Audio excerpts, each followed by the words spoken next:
This morning, Silvana had a surprise for us. She opened her doors, as she usually does. She started her engine, as one would expect her to. But when time came to engage the first gear, she started crying, as if she was in terrible pain. Just listen to her.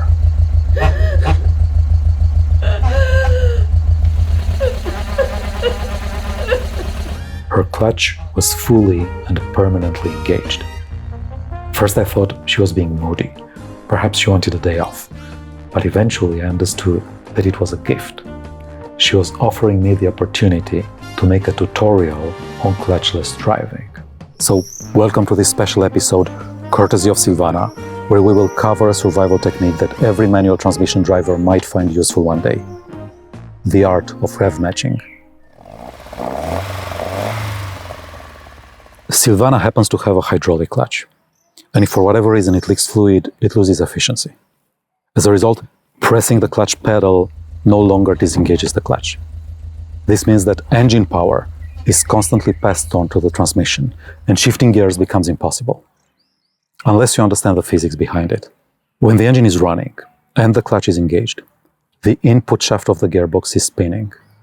As long as it is spinning, trying to change gears will grind them, or worse, destroy the gearbox. So how do we do it safely? The answer lies in matching the rotational speed of the gear you want to engage in with the speed of the output shaft, which transmits power to the wheels. When these speeds match precisely, not close, but perfectly, the gearbox allows the gears to slide in without resistance. This is called rev matching, and it allows us to shift without depressing the clutch at all. On early cars, this was a basic skill required for all drivers. Imagine trying to match the teeth of two spinning gears.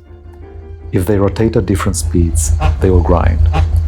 When their speed is perfectly synchronized, they mesh smoothly, without effort. Let's walk through it, step by step. If your clutch is permanently engaged, you cannot start in neutral and shift afterwards. You have to start in first gear. So, put the car in first gear and turn the key to start the engine. Be prepared. As you turn the ignition, the car will lurch forward. Be ready for it. Let's watch it. 1, 2. That's it. It's brutal, but it works. Now you're rolling in first gear. Time to shift to the second. To upshift, first let off the gas and gently pull the shifter out of gear. It'll slip out when torque releases. Now let the RPM drop slightly, and when the engine speed matches the expected RPM for the next gear, gently slide the shifter in second. You may wonder, how do you know exactly when the engine speed matches the RPM for the second gear? Experience, a good ear, and a bit of feeling for the car. The key is timing. Too early and you grind. Too late and the revs drop. But when you hit the sweet spot, it just slides in, like butter.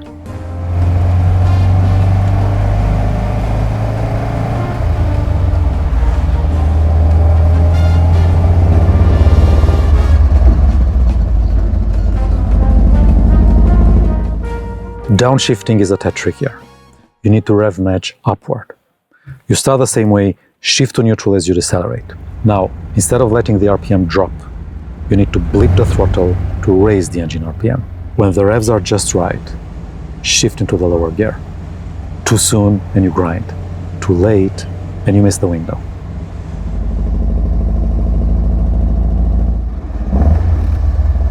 Modern manual gearboxes use synchronizers, small components that align gears for you. But when you rev match, that becomes your job.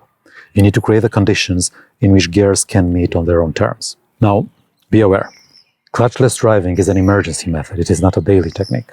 Only use it to get home or to reach the nearest mechanic in case of a failure. Be gentle with the gearbox. Never force a shift. If it doesn't go in easily, that's fine. Don't force it. Give it time.